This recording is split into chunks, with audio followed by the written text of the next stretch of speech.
Yesu mulimbelo sigala gwe Mukama mulimbelo sigala gwe Katonda mulimbelo sigala gwe Mukama mulimbelo sigala gwe Mukama mulimbelo sigala gwe Mukama na bulimbelo sigala gwe Katonda mulimbelo sigala gwe Mukama Yesu wange musawo munakwenyinjo sigala gwe Mukama ne mukufiro sigala gwe Katonda mulimbelo sigala gwe Yesu wange Mukama mubulimbelo sigala gwe Kabaka mubulimbelo sigala gwe Musumba mulimbelo sigala gwe Mukama mulimbelo sigala gwe Tata musanywera injo sigala gwe Mukama ne mukufiro sigala gwe Katonda mulimbelo sigala gwe Mukama mulimbela yewe Tata mubulimbelo sigala gwe Mukama mubulimbelo sigala gwe Katonda mulimbelo sigala gwe Yesu mulimbelo sigala gwe Tata wange musanyo sigala gwe Mukama ne mukufiro sigala gwe Katonda mulimbelo sigala gwe Mukama mulimbelo sigala gwe Tata ngafirindo sigala gwe Mukama ngavyenjagala osigala gwe Musumba mulimbelo sigala gwe Mukama mulimbelo sigala gwe Tato sigala gwe Mukama sigala gwe Yesu sigala gwe Kabaka Lankoye ngatite Yesu sigala gwe Mukama Kaneta midwanga sirina yamba Yesu osigala gwe Mukama Esente ngazimbuze Mukama Yesu sigala gwe Mukama Nemubulumyo sigala gwe Mukama Nemusanyu sigala gwe Mukama Mukama mubulumyo bungi Yesu sigale lofuga ofuga mumbeera zonna Yesu sigala gwe Mukama o Mukama sigale lofuga sigala gwe Mukama o mubulimbelo sigala gwe Mukama mubulimbelo sigala gwe Katonda mulimbelo sigala gwe Mukama mubulimbelo sigala gwe Musawo andikulwaddo sigala gwe Mukama newemba omulamu sigala gwe Katonda mulimbelo sigala gwe Yesu wange Mukama nga nina emikwano sigala gwe Mukama kabande sabanjo sigala gwe Katonda mulimbelo sigala gwe Yesu wange Mukama Tata mubulimbelo sigala gwe Mukama mubulimbelo sigala gwe Katonda mulimbelo sigala gwe suubi lyange Tata kasirina suubyo sigala gwe Mukama ne bwemba n'essuubyo sigala gwe Katonda mulimbelo sigala gwe Mukama mulimbelo sigala gwe Mukama nga nina emikwano sigala gwe Mukama ne bwemba nga sirina sigala gwe Katonda mulimbelo sigala gwe Yesu wange Tato sigala gwe Mukama sigala gwe Yesu sigale n'ofuga ofuga mu bulumi obungi ofuga ne mu maziga mangi abandese osigala ofuga kasirina yagala osigala ofuga nkoye kasirina yamba Yesu sigala gwe Mukama kampulidwa kasirina Mukama Yesu sigala gwe Mukama Kabaka wange ofuga Mukama ne mu bulumi obungi nga bitabuse nga simanyi kyendaga Yesu sigala gwe Mukama Taata sigala gwe Mukama Munnange sigala gwe Mukama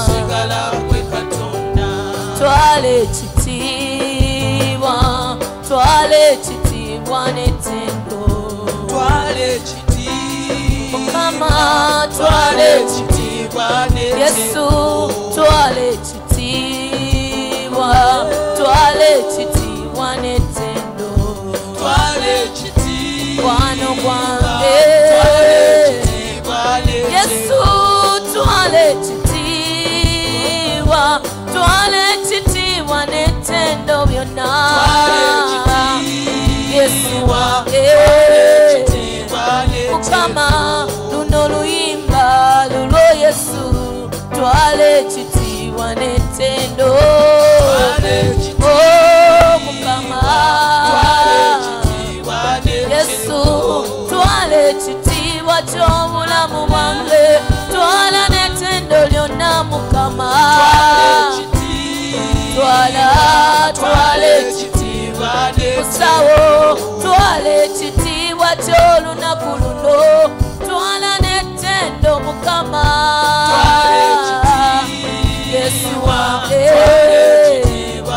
Taata nkusabye twala ekitiibwa n'ettendo twala ekitiibwa n'ettendo twala ekitiibwa n'ettendo luno luyimba lulwo Mukama twala ekitiibwa n'ettendo olunaku lulo Yesu twala ekitiibwa n'ettendo ekitiibwa kikyo Taata n'obuyinza bubwo Yesu omukwano gugwo Taata Mukama twala munnange twala ekitiibwa n'ettendo twala ekitiibwa n'ettendo twala ekitiibwa n'ettendo twala obuyinza munnange n'olunaku lulwo Yesu obulamu bwange bubwo Taata omutima gwange gugwo ssebo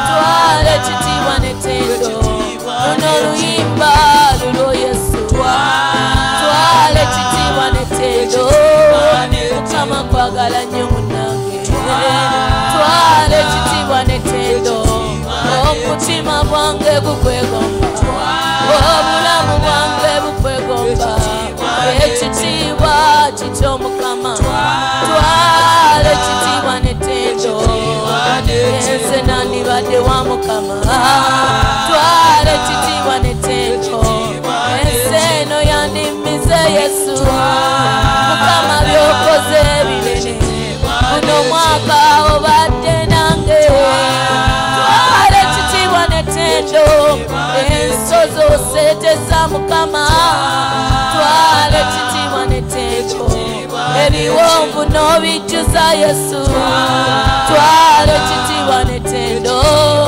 twala ekitiibwa Mukama twala munnange obulumi bwempiseemu Mukama munnange n'obuwonyi obungi n'amaziga g'enkaabya amangi munnange n'onkuuma Taata twala ekitiibwa n'ettendo twala ekitiibwa n'ettendo twala ekitiibwa n'ettendo twala ekitiibwa n'ettendo luno luyimba lulwo Yesu twala ekitiibwa n'ettendo twala Mukama twala ekitiibwa n'ettendo twala Yesu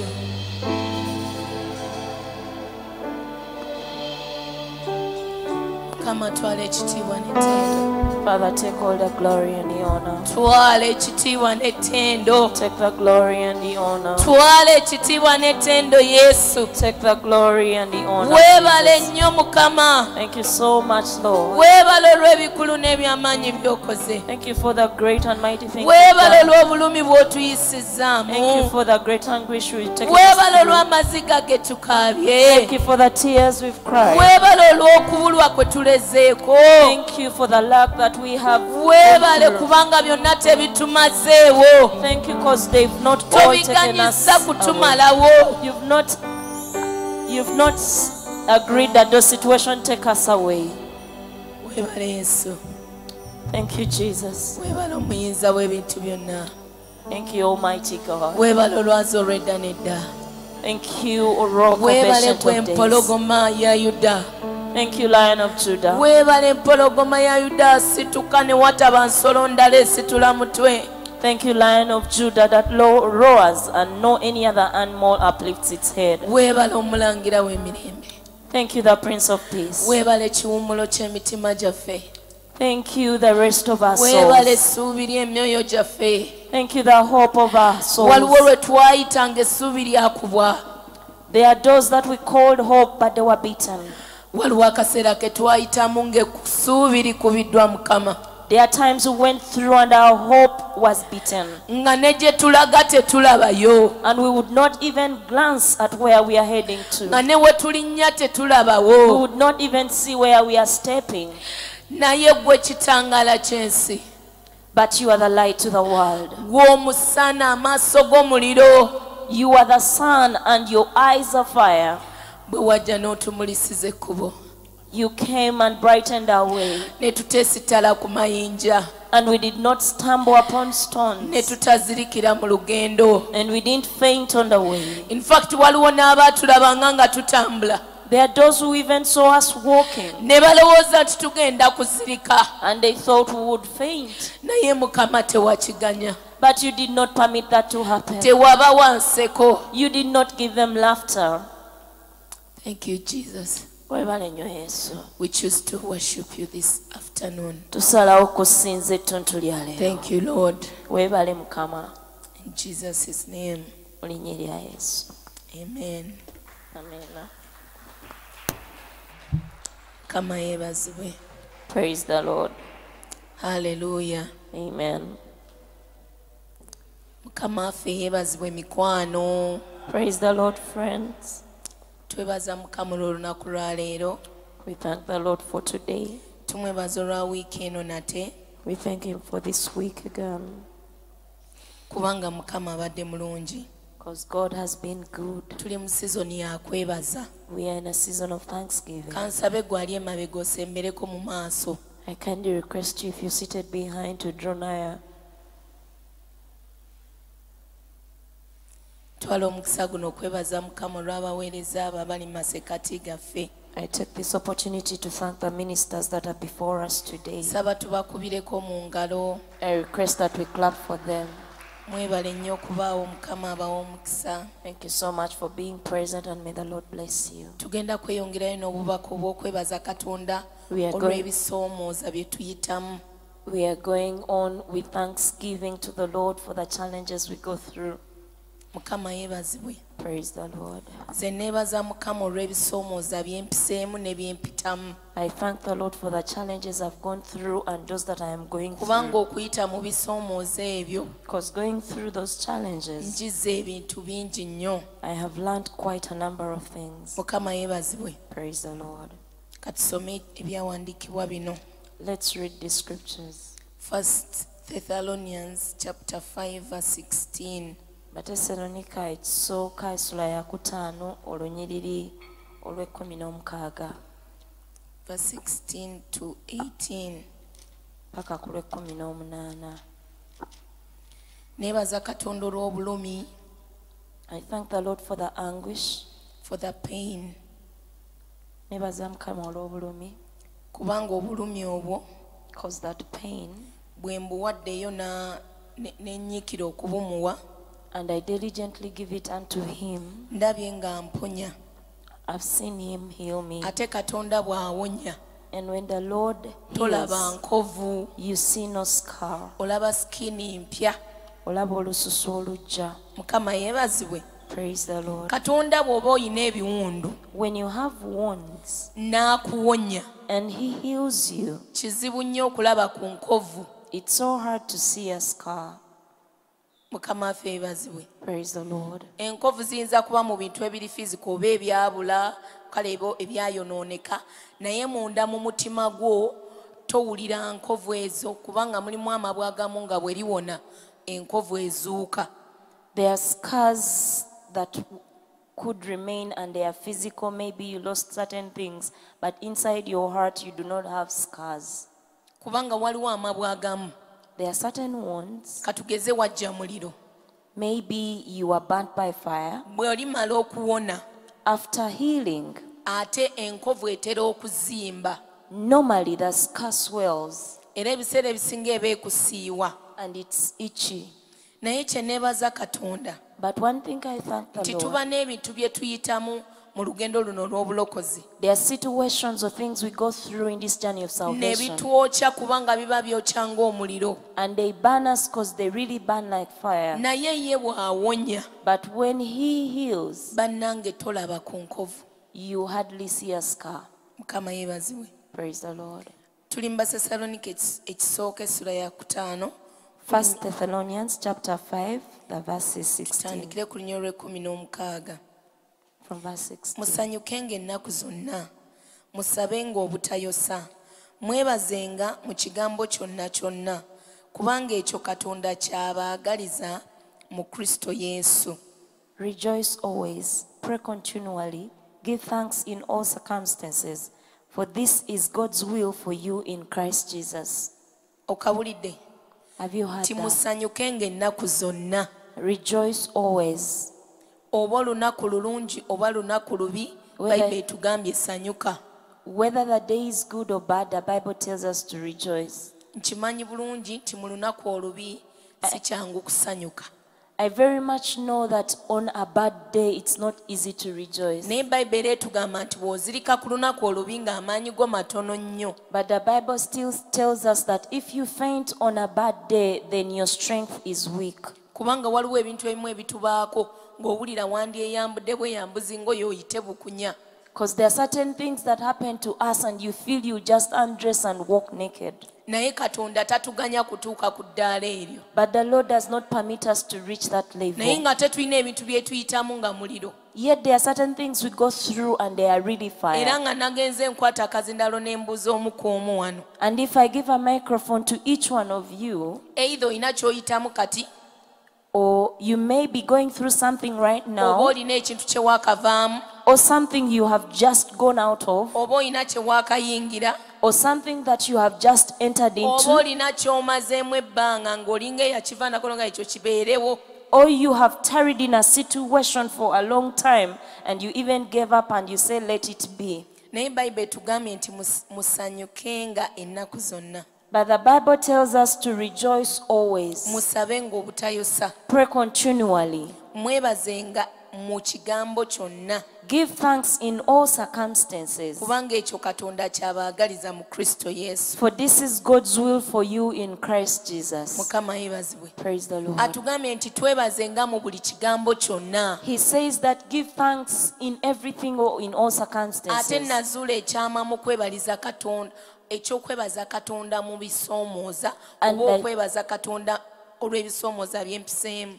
And I discovered a secret in thanking God for the challenges I am going through or those that I have gone through. Kubanga gye nkoma okwebaza Mukama, Because the more I thank the Lord, ndabirawo ng'omulabe musirisizza, I get to just see that I've silenced the enemy. era nga n'okwejjusa tekugenda kunsemberera. And no regret comes near me.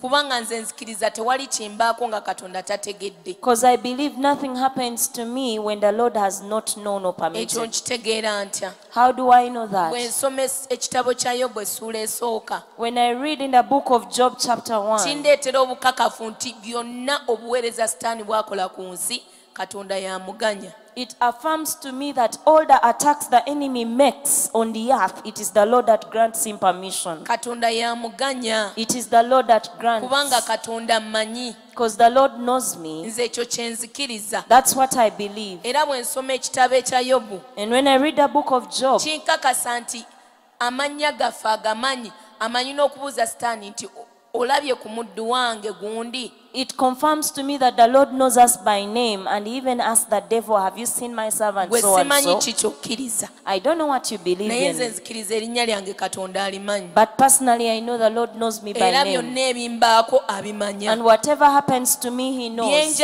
byenjagala okutuukako What I want to amount to, sinnabituukako kubanga ekiseera kyabyo tekinnatuuka I've not yet amounted there because the time has not yet come kati for nga them. mpita wano mu muliro wakati So as I go through the fire, oba mu bisomozo eby'enjawulo or in different challenges, nina okwebaza mukama I ought to thank the kubanga Lord, nakitegeera nti nno aba nfuula because I know that he is transforming me aba nnongoosa and purifying me. mukama yeebazibwe Praise the Lord. aba ankyusa He is transforming me anzigyamu ebintu ebitasaanidde and removing any unworthy thing from me, annongoosa purifying me, nti bwe naatuuka okufuna biri bye njayanira that by the time I amount to what I desire nja for, kubifuna nga nsaanidde okubikuuma I will get them when I am worthy to preserve them. mukama yeebazibwe Praise the Lord. tugende mu balumi essula ey'okutaano njagala nnyo Let's go to Romans chapter 5 because I love that scripture so much. kubanga njagala nnyo ensonga y'embala I love so much the issue of character. era nkubuulira mukwano gwange mpuliriza I tell you, my friend who is listening nti unto me, katonda tagenda kukuleka mu mbala gy'olina that the Lord will not leave you in that nature you're in. agenda kuleeta byonna ebisoboka okukusalira He will bring all circumstances that will trim you. mukama yeebazibwe Praise the ate Lord. tunagenda mu baluumi Before going to Romans, yokaana essula ya 15 bayibuli egamba John chapter 15, the Bible says nti yesu ye muzabbibu si weewaawo that Jesus is the true vine ffe tuli matabi and we are the branches. katulusome Let's read there. olunyiro lwokutaano Verse 5. agambye nti kansomeyo oluzungu I am the vine, you are the branches. He who abides in me and I in him, he bears much fruit. For apart from me, you can do nothing. Tinze muzabbibu era mmwe matabi. Oyo asigala mu nze nange mu ye anaabala ebibala bingi. Awatali nze temulina kye muyinza kukola. Olwokubiri. Every branch in me that does not bear fruit, he takes away, and every branch that bears fruit, and every branch that bears fruit, he prunes it, so that it may bear more fruit. Mukama yeebazibwe. Amen. Nti ffe tuli matabi, We are the branches ye gwe muzabbibu. and he is the vine. Nti buli ttabi lyonna eritabala, Every branch that bears no fruit, buli ttabi eribala every branch that bears fruit, alikuumira ku ki? he keeps it on the vine. Kati ate ettabi eritabala And a branch that bears no fruit, alisalira, he prunes. in fact alitemako. Actually, he cuts it off. Bayibuli egambye nti eritabala alitemako, eribala lyo alisalira. What bears fruit is pruned, and what does not bear fruit is cut off. Kati ffe nga tuli wakati mu lugendo lw'obulokozi, So amidst our journey of salvation, we are work in progress. tuli mulimu ogweyongera mu maaso. Olina ebintu ebikyakulimu nga nange bwe nnina ebikyandimu munda. There are things that are still inside you, likewise unto me. Nga katonda agenda kubisalira mpola. Oli ttabi eribala naye alina okusalira. And the Lord has to prune you because you are a branch that bears. Kati gy'akoma okugenda ng'atusalira, The more he continually prunes us, gye tukoma okubala ebibala. the more we bear fruit. Mukama yeebazibwe. Praise the Lord. Haleluya. Amen. Nze nzikiriza n'omutima gwange gwonna I believe with my whole heart nti Yesu akumanya erinnya lyo that Jesus knows you by era name, ebirowoozo byakulinako birungi, and the thoughts he has for si you are good. byakukukola bubi Not to do you harm, naye byakukukola bulungi. but to do you good. Naye ebyo by'olaba by'oyitamu ebiringa ebireeta obuyinike n'ennaku ku mutima gwo, And those things that you see that you're going through that bring byebalize pain, bwebaliza Katonda simply thank the Lord for them. kubanga abireese akukyuse, because he has brought them to change you, akukolemu omulimu to do a work in you. kye tulina okukola kwewaayo bwewi gy'ali The only thing we have to do is to yield unto him, atusalire. that he prunes us. Mukama yeebazibwe. Praise the Lord. Abalumi essula ya 5. Romans, the chapter is 5, Tutandikirawo ku lunyiriri olwokubiri. from verse 2. Tutandikire ku lwokusatu. Let's start from verse 3. Nsaba osoma mu Luganda. Abalumi essula ya 5 okuva ku nnyiriri olwokusatu. So si ekyo kyokka, era naye twenyumirizenga mu kubonaabona kwaffe, nga tumanyi ng'okubonaabona kuleeta okugumiikiriza, nate okugumiikiriza kuleeta okukemebwa. Mukama yeebazibwe. Praise the Lord. Tandikira ku lusooka kubanga saagala nnyo kutandikira ku wateekwa kuba waliyo ekisooka waggulu. Tandikira ku lusooka. Okay. Abalumi essula ey'okutaano okuva ku nnyo olusooka. Kale bwe twaweebwa okukkiriza olw'okukkiriza, tubeerenga n'emirembe eri Katonda ku bwa Mukama waffe Yesu Kristo. Era eyatuweesa olw'okukkiriza okutuuka ku kisa kino kye tuyimiriddemu, era twenyumirizenga olw'okusuubira ekitiibwa kya Katonda. Amiina. So si ekyo kyokka, era naye twenyumirizenga mu kubonaabona kwaffe, nga tumanyi ng'okubonaabona kuleeta okugumiikiriza, nate okugumiikiriza ne kuleeta okukemebwa. Mukasooka oyimirireko awo. Nga tukimanyi Well knowing nti okugumiikiriza that being patient, kyekisooka awo mu yo. okubonaabona. Mukama yeebazibwe. Praise the Lord. Nti okubonaabona kwaffe kutuzimbamu okugumiikiriza. That the trials or the sufferings we go through produce patience in us. Mukama yeebazibwe. Praise the Lord. Mulimu ebintu bye tutajja kuyiga singa Katonda aba tatulese ng'akulese bulesi n'otambula lugendo lwa bulokozi otyo. There are certain things we will not learn if the Lord just leaves you to walk your journey of salvation just anyhow. Naye aleeta ebintu ebyo ebitusoomooza. But he brings challenging situations Ng'ayagala kutuyigiriza okugumiikiriza. when he wants to teach us patience or perseverance. Mbabuulira amazima obugumiikiriza bwetaagisa mu buli kintu kyonna. I assure you that patience or perseverance is needed in everything. Kati ate tetulina ngeri ndala Katonda gy'agenda tusomesaamu okuggyako ng'aleese ebintu ebyo ebitunyigiriza ne bituzimbamu embala eyo ey'okugumiikiriza. The Lord will not work it out in us in any other way, not until he brings situations that make us learn to persevere. Gwe teebereza ekyomuwendo bw'ekito ekiyitibwa okugumiikiriza nga Katonda akireese, naye ng'ate okukiyiga olina kwewaayo gy'ali, nga bw'osaba, nga bw'olindirira, nga bw'okkiriza, kubanga ffe tetuli nga ebintu ensonga z'obulokozi ziri so spiritual tezirabika na mubiri. Such a precious gift that the Lord has to bring unto us. He must bring those challenging situations so that we yield unto him in prayer as we continually learn Mukama to be yeebazibwe. patient. Amen. Knowing that tribulations bring perseverance, Nga tumanyi nti okubonaabona kuleeta okugumiikiriza, and perseverance brings proven character. nga nate okugumiikiriza kuleeta okukemebwa, nate okukemebwa kuleeta okusuubira. Simanyi lwaki ey'Oluganda ekuyise kukemebwa, I don't know why the Luganda version calls it temptation, naye ey'Oluganda egambye nti perseverance brings proven character. naye ng'ate obugumiikiriza buleeta embala egwanidde. Ekakasiddwa. Proven character. Thank you. Mukama yeebazibwe. Amen. Kakati olugendo wano nga tulindirira nga tuyita mu bisoomooza, As we go on through challenging situations, mikwano tulina kwewaayo nnyo eri asalira. we have to yield ourselves so much to the pruner. Obudde bw'obadde omala ng'owemulugunya ng'onyiigira embeera gy'oyitamu ng'osirika nga bye wandikoze obivaako, tandika okubuwaayo omwewe akusalire bulungi ng'okkiriza. The time you would have wasted grumbling and being quiet and not doing what you're supposed to do, kindly give it to the Lord, praying to him as he teaches you to persevere. Kiringa omuntu ng'olina ejjute It is like someone with a boil nga liri ku kabina. when it's on your behind, on your buttocks. Libeerayo ne lisirika tewali n'asobola kulimanya okuggyako gwe nnyini lyo.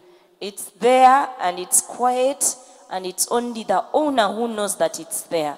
Naye waliwo w'otuuka nga weetaaga omuntu either omusawo oba omuntu akuli okumpi ennyo oba omwami wo oba mukyala wo weeweeyo kkirize alinyige. There is a time when you have to yield and give yourself to either a nurse or your partner so that it is treated. Gye bakoma okukunyiga oba olumwa The more it is pressed, you feel too much pain. naye gy'okoma okulumwa ate wabaawo obubi obuba bukufulumamu. But the much more pain, then a lot of filth is coming out. Kyokka bw'olemerako omuntu abadde akunyiga n'omusamba. Yet if you kick the person who is pressing and helping treat you, Amasira ne gatagwamu and the pus does not fully get out, n'obuwuka buba busigaddemu. even the bacteria remains in there. Kitegeeza ogenda kulwawo ng'ebbwa eryo teriwona. It means that wound will take a longer time without healing. Mukama yeebazibwe. Praise the Oba Lord. bw'oba ogenze w'omusawo Or if you go to a nurse n'agamba nti mufo ky'okunyiga katukuwa empeke ezinyigira munda. and they say, instead of us pressing and treating it, let us give you medication that will press it from inside. Kati gwe n'omirako olunaku lumu And then you only swallow for one day. n'ogamba nti nze empeke sizaagala zintuga zimpuliza bubi bwe nzimira mpulira bubi era ojja kulwawo ng'okyalina ekiwundu ekyo. And then you have excuses that I don't like taking medicine. When I swallow, I feel bad and this happens to me. Then you tarry with your wound. Naye tweweeyo eri oyo asalira eri oyo anyiga ebiwundu. But let us yield and give ourselves to the one who prunes and heals wounds. Ate tweweeyo nga tulina ne kuno okumanya And let us yield ourselves with knowledge, nga tutegedde nti gy'akoma okunyiga knowing very much that the more he presses, obubi gye bukoma okufuluma. the more filth gets out. Mukama yeebazibwe. Praise the Ekyo Lord. kiyinza n'okubeera nga buli kaseera oddayo ew'omusawo omugambe nkeberaako olaba oba mukyalimu amasira. That makes you go back to the nurse and continually ask, kindly check on me if I still have pus Kubanga okimanyi inside. owanayitawo ennaku 2 Because you know after 2 days have oba passed 3 or 3, olw'okuba amasira gaweddemu because the pus is gone out, abadde atuula ng'okekejjana you were struggling to sit. kati ogenda kutuula comfortably. You will sit comfortably. Kitegeeza n'embeera zino ze tuyitamu It means even the situations we go through, tulina okuzeebaliza Mukama we ought to thank the Lord for them. nga bwe twewaayo gy'ali As we yield ourselves to Him nga tulina okumanya kuno with the knowledge of this, tiwanayitawo akaseera katono that after a small moment, tugenda kubeera banjawulo we will be different people.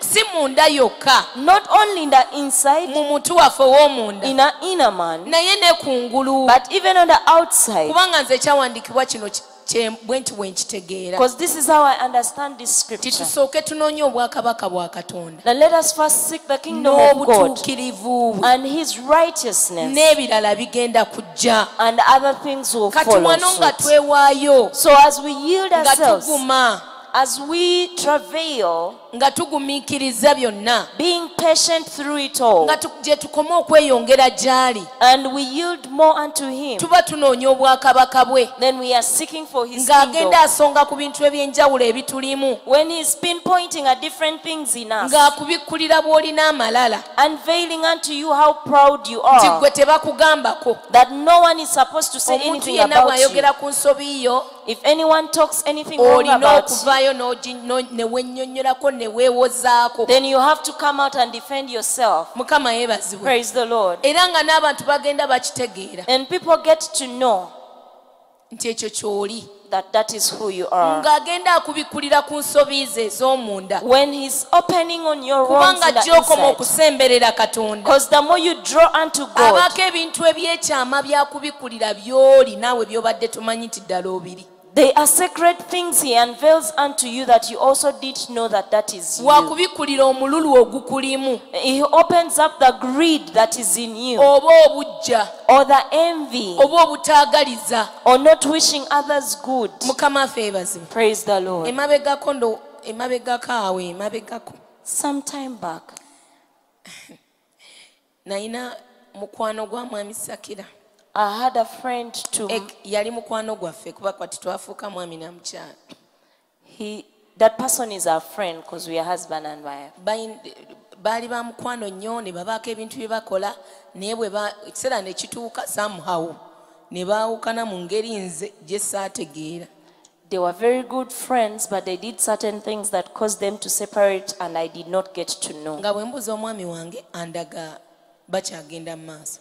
When I would ask my husband, he would show that they are still friends. Naye nga bwe nkwata gaalubindi But when I get the glasses ne nnengera bulungi and see clearly and properly, nga ndaba tebakyagenda mu maaso. I would see something is wrong somewhere. Kaakati ne neetandika okwegamba nze sibirinaako nsonga. So I told myself, it does not matter to me. Ne ŋŋamba oli agende mu maaso Let them go forth, naffe Mukama atutwale gy'atutwala. and the Lord should take us also Naye our way. abooluganda nalwawo nga siraba muntu oli. I took a longer time without seeing Bwe that person. naddamu okumulaba The next time I saw the person, Yesu Kristo Jesus Christ, ng'obulamu bwe obw'omubiri bulina ensituka gye bwasitukamu bwe buti. when her physical life was a reason, his life, nga bwasituka it was so much bwe reason. njogera obulamu bwe obw'omubiri When I speak about the mu bintu physical ebikwatikako world, intangible things, ng'ali mu mbeera ya wagguluko. was in a higher situation. Mu kusooka nabeeranga nga nze sibirinaako nsonga. At first I used to say, I don't care about Naye that. gye nakomanga okugenda mu maaso ga Mukama But the more I went before the Lord, nga Mukama andeetera nnyo erinnya ly'omuntu oyo. the Lord would bring me the name of that person. Naye ng'endeeta gy'alireeta But the way the Lord was bringing it, nga ndaga mbu nnina obujja He was showing me that I am very mpulira jealous. ogusungu olw'okuba ng'akulaakulanye I am so angry because he has nga ndaga grown wealthy. obujja enge bannange nga mbeera mu kusaba ng'oyinza olowooza omwoyo ase naye nga ndi mu kukaaba olw'ebintu Katonda bye yali abikudde mu mutima gwange. It was envy and jealousy, and when I would pray, you think the Lord has come, but then I am crying of the things in the inside of me. Natuuka n'ekiseera ne ntandika okuba nga kati musanga nnyo. It amounted to a time that I met Mu this person sizoni eyo often. y'emu nga Mukama adiringa nange. In that season when the Lord was dealing Kati ate with me, omuntu oyo nga musanga nnyo either nga nva mu taxi nga mulabe emmotoka yagiisaawo oba nga ndi ku kkubo nnyimiridde nga ndaba mpitako naye nga mundamuze ngamba n'amalala ngamba mwantwaleko nnyinza okugaana. I often used to see this person by passing either when I was coming from a taxi or he was driving away, and in the inside of me, I felt if he there stops and he says he would give me a lift, I would refuse. Naye namala mu kusooka nga ndowooza ndi bulungi naye gy'okoma okusemberera Katonda agenda akubikkula. Natuuka ekiseera nga nnina kwegayirira Katonda first of all ansonyiwe ng'ate eddala eddala lyanjagaza kati ate musabira akulaakulane ennyo. At first, I thought I was doing so well, but then I realized I was not. So I went much more before the Lord to help me to go deal with this, and then also to pray for him to get much more wealthy. Mukama yeebazibwe. Praise the Lord. Era mu kaseera ako nga mpulira ne bwe musanga nga ne bwe nsanga mukyala we nga ne bwe nsanga abaana be mu Sunday school nga ndabiraawo luli nga abaana bajja ne twewahaaga kati omwana aleeta haaga ne mpulira nga ninga oba agenda ositula ki. We used to meet and it was okay with the wife, also the children, and hug, but a time amounted when I was about to hug the child and I would feel different. Kyokka ng'enkolagana eyo nandigifiiriddwa singa seewaayo eri Katonda. I would have lost that relationship if I had not given myself to work on a relationship with omwami the wange Lord. saamugamba lutalo lwe nali nnwana I didn't tell my husband a battle I was fighting. naye essaawa eno wenjogerera after a long time of praying and n'okwewayo eri katonda kati mukyalawo abantu abo famire twaddiŋŋana ate mukyala we kati angasa nnyo. As I speak now, we are in a better state and the wife is so profitable unto kati me. nga lwaki seebaza katonda olw'obulumi obwo. So why wouldn't I thank the Lord for that pain? kati mukyala wambuulira n'ebintu engeri gye baabikolamu. And the wife now tells me how they amounted to where they are. mukama yeebazibwe. Praise the Lord. Ambikulidde ebintu bingi nnyo nannyamba nangasa naye singa nagamba abantu abo kambatandikeko olutalo nandibadde ndiwa. She has unveiled so many ways and tactics of how they have done. But if I was to close myself out on them, how would I have profited out of mikwano them? nze neebaza katonda olw'obulumi bwe tuyitamu. Friends, I thank the Lord for the pain we go through. era katonda yambikulira nti ebyo ebintu bibeerayo munda mu mitima gyaffe. Nolaba omuntu ng'alinga akulaakulana oba wakula naye oba wasoma naye n'owulira obujja ate bw'otadiiringa nabwo eyo enkolagana ng'ogifiiriddwa kuba owulira ng'oyagala omweyawuleko akusinze. The Lord reveals unto us those inner things that are in us, and then we know how to deal with the different people as they keep on prospering. naye gye tukoma okwewaayo eri asalira. The more we yield ourselves to the pruner, gye tukoma okwewaayo eri katonda n'omugamba ekyo mpulira saagala kibeere munda yange kifulumye okitwale. and tell him, I don't want such a thing to be in the inside of me. Kindly take it out. kati olwo aba azimba embala ey'obulungi munda mu ggwe. Then he's building a good character in the inside of you. azimba okumanya nti buli omu tafaanana na munne. Building the knowledge in you that we are all different. tuli banjawulo ng'engalo bwe zitenkanankana tetusobola We are kwenkanankana. not the same, just like the fingers are not of the same size and height. Fenna So we fenna can't be. emabegako twali lumu mu conference ya inaman twali ku Old Kampala. We were in one of the Inner Man conferences at Old Kampala. omusumba mulinde n'agamba mu biseera ebyo nga hama ze ziriko nga buli musumba almost avuga hama. During that time, the hammers were on, and Pastor Mlinde said something. n'agamba nti si buli omu nti agenda kuvuga hama. And he said, not everyone is going to drive a hammer. ekyo ekigambo nakikwata I got that word. nentegera nti am unique, am fearfully and wonderfully made. mu ngeri yange sigenda kufaanana muntu yenna. Ne neemanya nti ndi wanjawulo nabumbibwa era natondebwa mu ngeri ndala. I am not going to be like any other person. mukama yeebazibwe. Praise the Lord. naye nze neebaza katonda olwa lesoni ezo katonda zaatuweera mu kyama. I thank the Lord for those secret lessons that the Lord gives us. bannange neebaza mukama adiringa naffe mu ngeri ey'ekyama. I thank the Lord that He deals with us in a nti secret way. n'amala abikulaba bikuzi ku mitima gyaffe That if He dare opens our hearts, ng'ali mukola omulimu when He's doing our work, n'ebirowoozo bye tuba tulina ku bannaffe and the thoughts we have Oyinza against others, okwewuunya. you can naye marvel. twebaze mukama But let us thank the Lord olw'ebyama byakola munda mu ffe for the secret things He works in the N'atufuula inside of us balungi. and makes us good. ng'omulimu teri ayinza gwenyumirizaamu When no one can boast of the naye work okugyako ng'ekitiibwa tukiwa ye yekka. except giving the glory back to Him alone. tusaana okwebaza katonda olw'ebisoomooza. We ought to thank the Lord for the challenging situations. ekirala kyenjiga The other thing I learned mu kwebaza katonda mu bisoomooza in thanking the Lord in trying kwe moments kulaba amaanyi ge. is seeing His power. bw'oba tolumbibwangako If you've never been attacked, oyinza okulowooza nti anyway ffenna twalumbibwa. I can't take it for granted.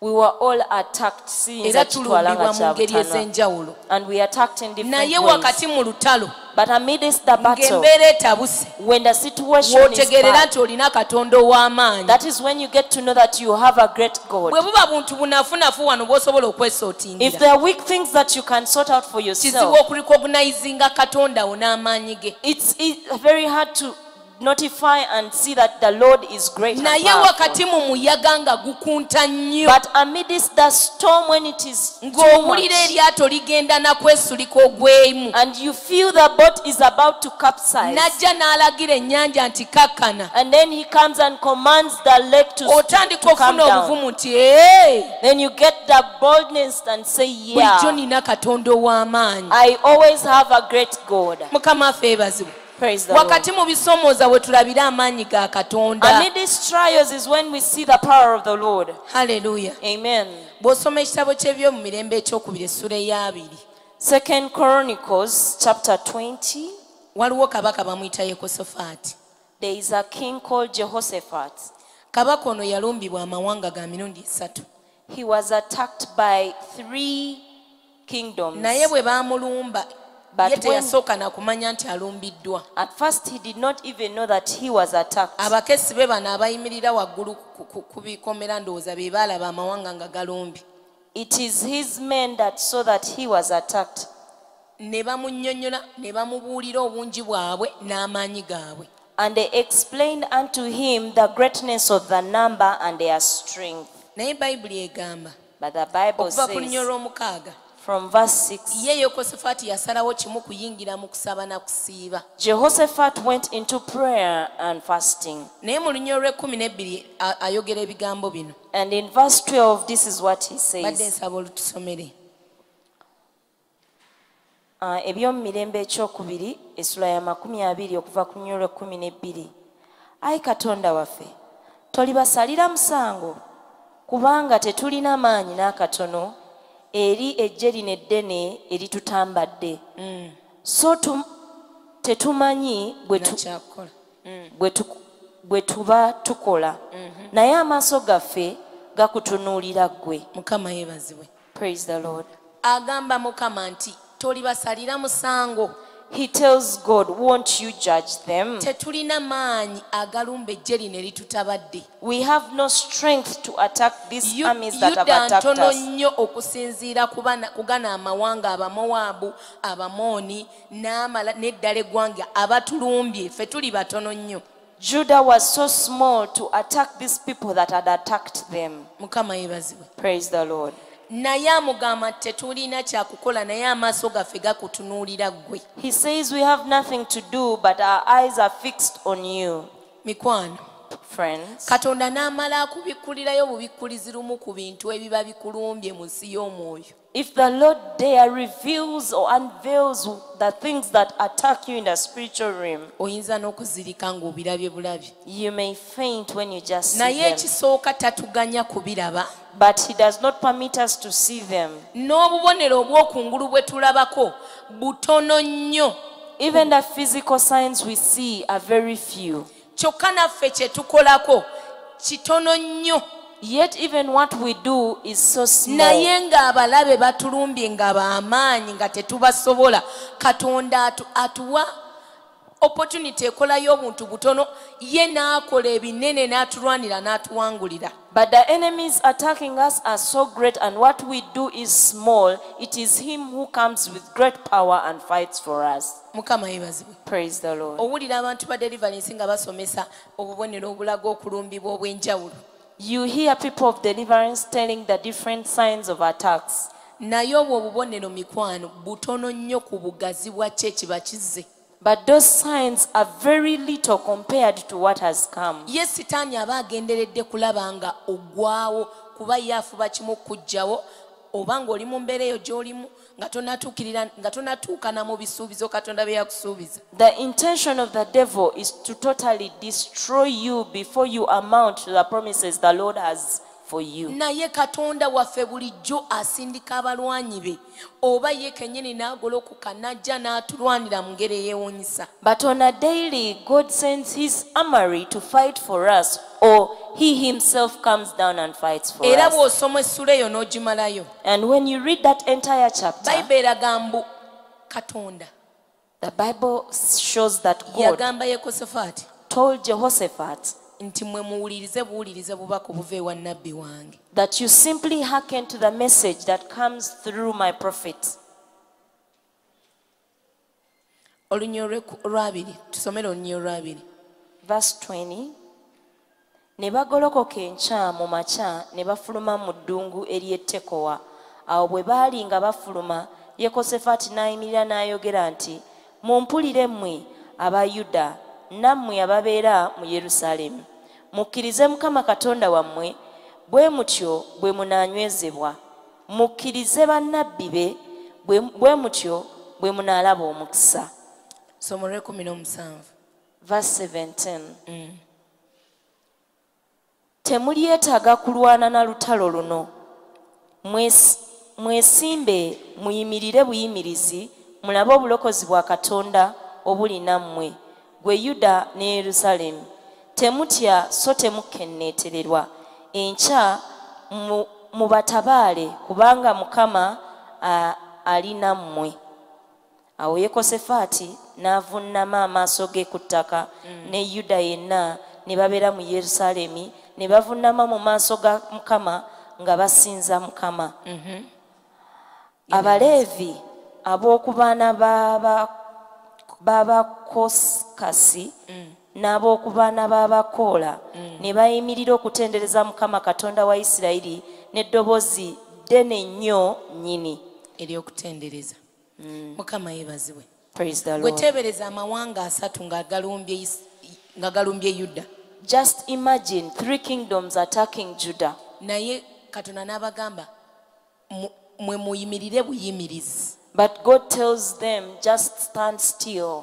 Abaleevi ne batendereza butendereza Katonda. And the Levites simply praise the Lord N'eddoboozi eddene. with a loud voice. Kati ye Katonda n'addira amagezi g'abali abaalumba. And the Lord turned the wisdom of the other Ne attackers, balyoka beekuba bubi nnyo. and they started to fight each other. Mukama yeebazibwe. Praise the Lord. Ne beekuba Bayibuli egamba mbu ne watasigalawo musajja ng'ayimiridde. And they hit each other that there was literally no one Njagala who oddeyo remained. weesomere olugero olwo, weesomere essuula eyo olabe Katonda bw'asobola okulwanira. I want you to go back and read that entire chapter and see how God can fight for you. Ekyo ky'olaba ng'ekisoomooza ky'oyitamu essaawa eno. What you see as a challenge that you're going through right now, Bwe kyolegako oba obulumi bw'ofunako butono nnyo ku biki omulabi bye yagenderera. the pain that you go through is just but a little compared to what the enemy intended. Kyokka olina ne by'oyiseemu n'osigala ng'oyimiridde era ng'otambula. Yet there are things you have gone through and you remain Naye standing and omulabe walking. yagenderera bubi bungi nnyo. But the enemy intended evil to a great amount. Naye twebaza Katonda kubanga ne mu byonna bye tuzze tuyitamu, But we thank the Lord because even through what we have gone through, ne mu bisoomooza byonna omuyaga ogukunse mu masekati gaffe, even the challenges and the storms we've gone through, Katonda tatulese. the Lord has not Atulwanidde n'atuwangulira. left us. He has fought and won Ye on our behalf. yalwana eyo nga tetulaba na kulaba, He's the one who fights without us seeing. nga tetumanyi na kumanya nti ali bizi alwana. When we don't even know that he's busy fighting, Kyokka obuwanguzi n'abuleeta gye tuli. yet he brings us the victory. Mukama yeebazibwe. Praise the Ne Lord. bw'oba osomye obulamu bwa Gideoni, Even when you read the life of Gideon, Gideoni bwe baatuuka okulwana tebaakozesa wadde akasaale wadde ekitala, naye Katonda n'abalwangulira. when they amounted to fight, they did not use any weapon, but the Whatever- Lord won the battle for Bwe them. teeberezanga ekyokukola ky'olina okukola, kuwanika buwanisi mikono n'osinza, oba kufukamira n'ovunnama, oba kubeera wano n'okuba ettendo, nga lwe lutalo gwe lw'oli mu kulwana. Just imagine that the battle you only have to do is to raise your hand or kneel down or simply praise the Lord. Mukama yeebazibwe. Praise the Lord. Nga gwe ky'olina okukola kusinza businza Katonda. The only thing you have to do is to just worship the Naye Lord. temulabanga ebyokulwanyisa byaffe bannange by'amaanyi. Don't you see that our weapons are great? Naye ate nga mu magezi g'obuntu binafu nnyo. Yet in human understanding they are very Naye weak. ng'ate omuyinza w'ebintu byonna atulwanira n'atuwangulira. Yet the Almighty God fights and overcomes on our Mukwano behalf. gwange jjukira entalo Katonda z'akulwanidde. Friends, remember the battles the Lord has fought for Jjukira you. ebinene Katonda by'akuyisizaamu. Remember the great things the Lord has walked you Okkirize through. nti osaana weebaze ku Mukama. And accept that you have to give God Ate thanks. wakati mu ntalo ezo ez'amaanyi, Amidst the different and hard trials, era olabyeko ku maanyi ga Katonda. you have seen the power of God. Mukama yeebazibwe. Praise the Lord. Bannange wakati mu ntalo ezo ez'amaanyi, Katonda mwaviirayo n'atulaga nti ye ye muyinza w'ebintu byonna. Amidst those great battles is when God comes through and shows us that He's the Almighty Ate God. ne kituwa obuvumu okweyongera okumukkiriza And it gives us much more boldness to believe in nti Him. oyo atulwanidde zino ze tuyiseemu, That He was fought for us those battles we've gone through. atwambazza amaanyi, He has enclothed us with agagenda power okulumba ne mu ndala ezigenda okujja gye tuli. to attack even much more of those that are coming our way. Haleluya. Amen. Tulina ensonga ez'okwebaza Mukama. We have reasons to thank God. Ŋŋambira muliraanaawo nti olina ensonga. Tell your neighbor that you have a reason. Olina ensonga ey'okwebaza Mukama. You have a reason to thank the Lord. Katonda akulwanidde. The Lord has fought for you. Olabye ku maanyi ge. You have seen his power. Mukama yeebazibwe. Praise the Lord. Olabye ku maanyi ga Katonda mu bulamu bwe, era y'ensonga lwaki okyali mu bulokozi. You have seen the power of the Lord, and that's the reason as to why you're still in salvation. Mu lugendo luno olwa COVID lwe tutambudde. In this journey of COVID that we have Olabyeko sojourned, Katonda bw'akugabirira mu ngeri eyeewuunyisa. you have seen how God has provided in an amazing way. Mukama yeebazibwe. Praise the Lord. Olabyeko ku mukono gwa Katonda ogugabirira. You have seen God's hand of provision N'atema ekkubo we litali. and makes a way where there is no way. Tetugenda kulinda kulaba nnyanja nga zaawukana. We are not going to wait to see lakes and seas divide. Zaayawukana luli mu mirembe gya Musa. They divided those days of Moses. Naye naffe tulina ennyanja ezaffe ze tubadde tusisinkanye. But we also have our own seas that we Ne have met. tuzirabako nga zaawukana bwe tuti ne tuyitawo. And we've seen them divide and we pass through. Tulina ensonga ey'okwebaza Mukama. We have a reason to thank the Lord. Tulina ensonga ey'okwebaza We Katonda. have a reason to thank God. Mukama abadde naffe naddala omwaka guno. God has really been with us this year. Katonda tatulese. God has not left us alone. Yekosafaati bwe bamala omulwanira abalabe bonna ne beekuba ne basaanawo. After God fighting for Jehoshaphat and all the enemies fought each other and they destroyed themselves Kati ate totally. Katonda n'abawo omunyago gwonna. And then God gave them the spoil to take. Bayibuli egamba mbu ne bamala ennaku 3 nga basomba busombi bintu. The Bible says they took 3 days when they are gathering the spoil. Mukama yeebazibwe. Praise the Lord. Ne bamala ennaku 3 Yuda yenna bakkirira mu kiwonvu ewaali olutalo. All the people of Judah went down to the valley where the battle was. Ne bamala ennaku 3 nga basomba munyago. And they took 3 days gathering up the Tusomere spoil. Olunyiro lwa 23. Verse 23. Kubanga abaana ba Amoni ne Moabu balumba ab'oku lusozi Seyiri okubatta n'okubazikiriza ddala. Awo bwe baamalira ddala ab'oku lusozi Seyiri, buli muntu ne beegatta okuzikiriza munne. Olwabiri mu ennya.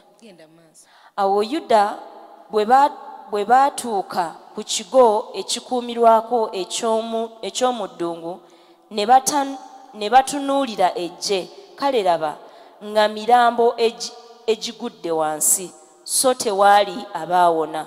Awo Yekosafaati n'abantu be bwe baatuuka okubaggyako omunyago, ne basanga mu bo obugagga bungi n'emirambo n'ebintu eby'omuwendo omungi bye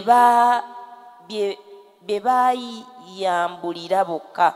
Obungi bwabyo ne bibalema okutwala. Ne bamala ennaku 3 nga banyaga omunyago bwe gwali mungi bwe gutyo. Mukama yeebazibwe.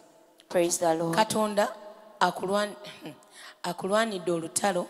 The Lord has fought for you the battle. Kyokka bw'amaze okulwanira olutalo, And after fighting for you ate n'akuwa ebintu ebikwatikako. and given you tangible things. Mukama yeebazibwe. Praise the Lord. Amaze okulwanira olutalo nga gwe contribution yo oba ky'okozeewo kitono nnyo. He has fought the battle for you and all you have to do is very small. Bano baatendereza butendereza Katonda. They only praise the Lord. Kati wakati mu lugendo nga tuyita mu bisomoozo eby'enjawulo, Amidst the journey as we face different challenges, nagambye nti twesindike buziba mu Katonda. I told you that let's get deeper in Tusobole seeking God okutegeera kiki kye tulina okukola wakati mu mbeera ezo. and get to know what we ought to do in challenging situations. Kubanga bw'omala n'owulira ky'ayogedde n'ogonda n'okikola, Because if you hearken unto what he tells you and you are obedient to do it, mukwana ebigenda okuddirira bugenda ba buwanguzi bwereere. what comes after is only victory. Era nze nsalawo okwebaza Katonda. And I choose to thank the Lord. nsalawo okwebaza katonda ku lw'ebisoomoozo eby'enjawulo I choose to thank the Lord for the different kubamba challenges. n'obuvumu nti kasitamba nga nkyali munda mu ye Because I have the boldness that once I am still in Him, nga nkyatuula naye ne mubuulira obulumi bwe mpulira when I can sit with Him and tell Him the pain I feel, ate mba n'essuubi nti guno omuyaga we gunakkira bwe guti then I have the hope that by the time the storm comes, sigenda kuwona buwonyi munda I will not only heal in the naye inside, ne bulamu bwange obw'omubiri agenda kundabamu but even in the physical world, He will give me some things. mukama yeebazibwe Praise the Lord. oyita mu ki What are you going through? olina omuyaga gwonna ogukunta Do you have any storm that is a turmoil? olina oluyimba lw'oyimbidde ebbanga Is there a song that you have sung for a long time ng'owulira terukuma ate ng'olukooye and you feel it's not ending and you're wary of it? salawo okwebaza katonda Choose to thank the Lord. osobola n'okusalawo okuwaayo ekiweebwayo eky'okwebaza You can olw'embeera eyo even choose to give a thanksgiving offering for that situation ng'akabonero ak'okukkiriza as a sign of faith, ng'omugamba nti weebala olw'embeera eno gye mpitamu telling Him, thank you for this situation kubanga I'm going nkimanyi ate through. bw'enakkakkana Because I know when it has come down, ngenda kusobola okuwaayo ekiweebwayo ekisinga wano I am going to be able to give a bigger offering than this. mukama yeebazibwe Praise the Lord. katuyimirire ku bigere byaffe Let's get up on our feet. tugenda kwebaza mukama We are going to thank the Lord. kubanga mu buli mbeera ye asigala waali Because in every situation He's always asigala present. atulwanira He remains fighting ate for ye us. bw'alwana entalo And when He fights teriyo for olutalo us, lwe yalwalwanye n'ataluwangula there is no battle He has ever fought and He does ogenda not win. kwogera ku nsonga eyo You're going to talk about that issue. bulijjo gy'obadde osabira Every day that you have been praying katonda for, agikoleko that God works on kati it. ogenda gimwebaliza Now you're going to thank Him for it. mukama yeebazibwe Praise the Lord. kanyalize worship team Let me invite the worship team. mukama abampeera omukisa May the Lord bless you. Buli mbeera sigala gwe Mukama, buli mbeera sigala gwe Katonda. buli mbeera sigala gwe mukama buli mbeera sigala gwe katonda Buli mbeera sigala gwe Mukama, buli mbeera sigala gwe Katonda. buli mbeera sigala gwe mukama buli mbeera sigala gwe Kizunde, buli mbeera sigala erokola, buli mbeera sigala gwe Katonda. buli mbeera sigala gwe mukama buli mbeera sigala gwe katonda Kuba buli mbeera sigala erokola, buli mbeera sigala gwe Katonda. buli mbeera sigala gwe mukama buli mbeera sigala gwe katonda Nina kye nalaba sigala erokola, sebo buli mbeera sigala gwe Katonda.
webale kuba nange webale kuba nange webale kuba nange Yesu webale kuba nange webale kuba nange Yesu webale kuba nange webale kuba nange Yesu webale kuba nange webale kuba nange Yesu webale kuba nange Mukama tukwebaza kubanga obadde naffe tukwebaza kubanga obaddewo tukwebaza kubanga totulese kubwebaza kubanga totwabulidde amazima gali omuyaga gukuuse mungi omuyaga gubadde gw'amaanyi n'eryato ne liwulikika ng'erigenda okugwamu ne liwulikika ng'eryefudde naye oli Katonda atatulese ozze n'olaga amaanyi go ozze n'olaga obuyinza bwo ozze n'okkakkanya omuyaga ozze n'oyogera eri omuyaga ogutulumbye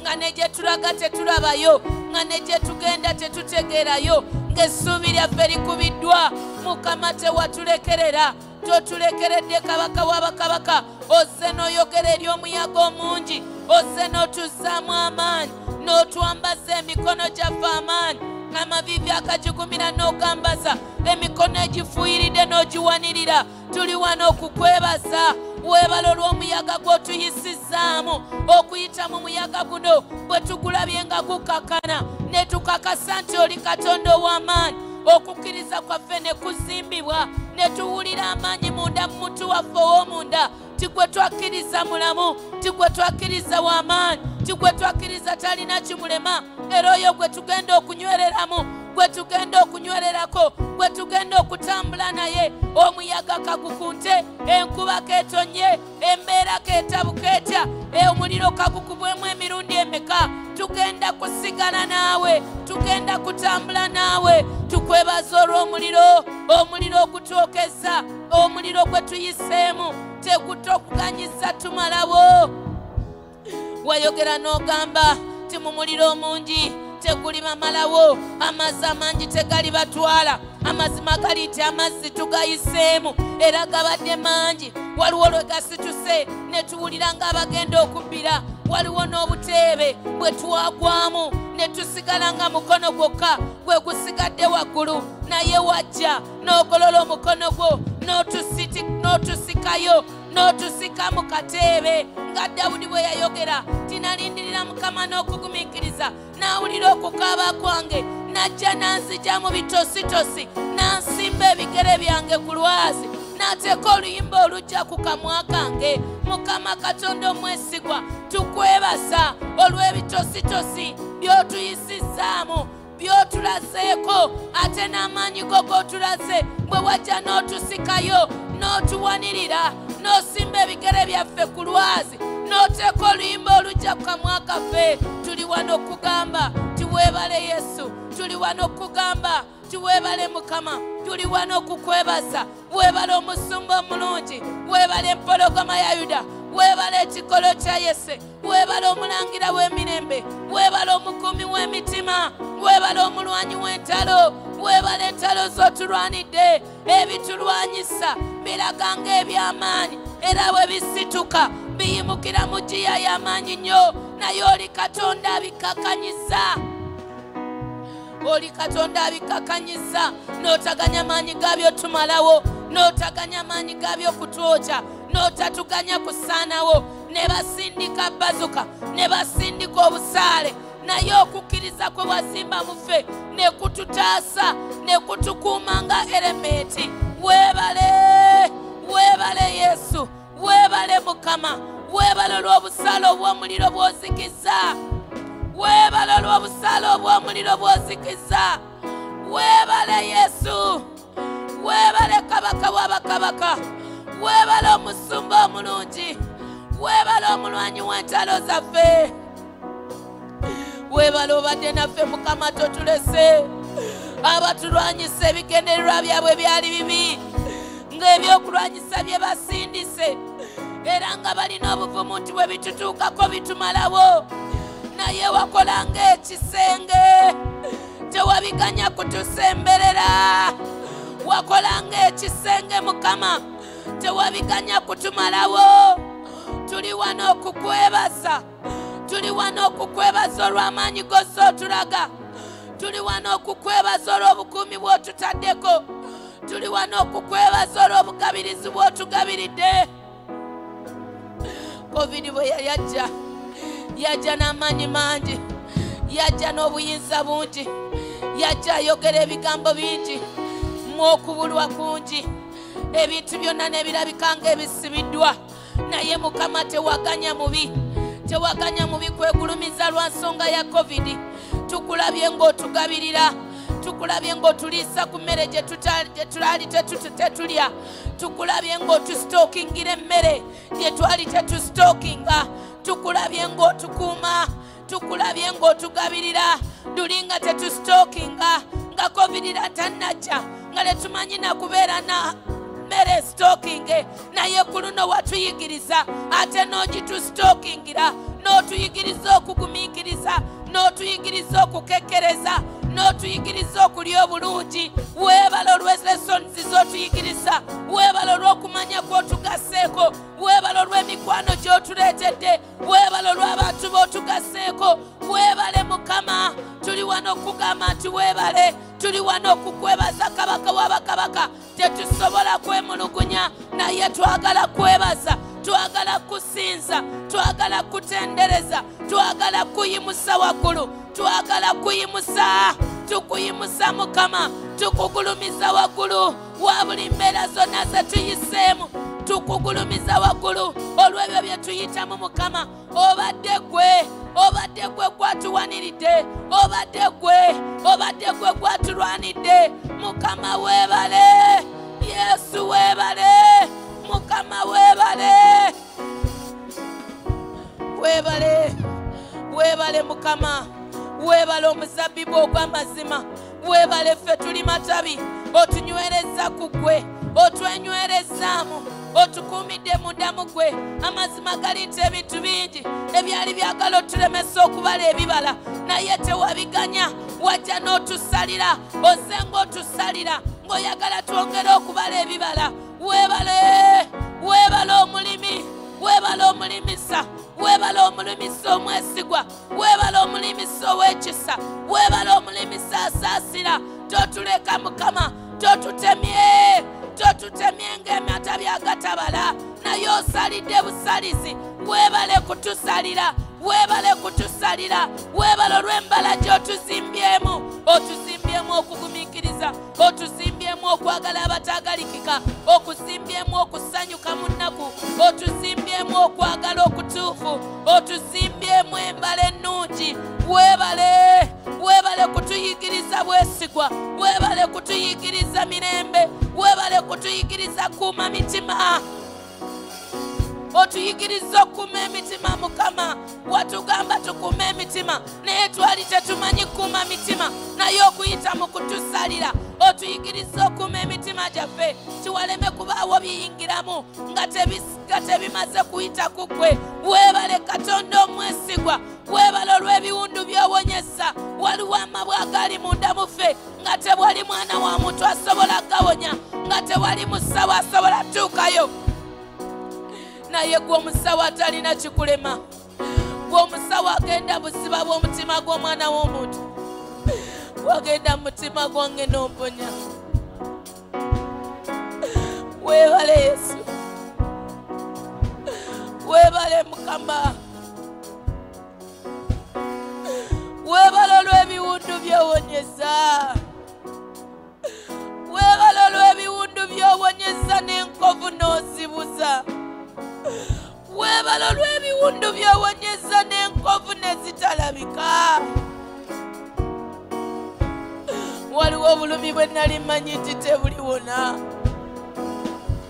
waliwo obulumi bwe nali mmanyi nti tebulivaawo, nga bwalwawo Mukama, naye okuyita mu kulwawo ate wali olina by'onsomesa. Ndi wano okukwebaza Yesu, weebale olw'obulumi obwo, weebale olw'obulumi obwo, weebale olw'eddagala ly'ozze ng'oyiwa ku bulumi obwo ne buwona, weebala olw'ebiwundu by'owonyeza n'enkovu n'ozibuza Mukama. Weebala olw'omubiri omupya gw'oleese mu muntu wange ow'omunda. Weebala olw'okumanya kw'ompadde, weebala olw'ekisa ky'otugaseeko. Mukama tukwebaza. Tukwebaza olw'eyo lessons z'otuwadde, okusomesa kw'otusomesezza okuyita mu bulumi. Tuyiza okukwekkereza okuyita mu kubulwa, n'otuyigiriza nti n'ebitono bimala. N'otuyigiriza nti n'ebitono bimala. Ate tulina obuvumu nti wonooleetera ebingi, tujja kuba tusobola okubikekkereza, okubyesanyusizaako n'okuwaako abalala. Weebala olw'okusomesa kw'otusomesa mu ngeri eyeewuunyisa.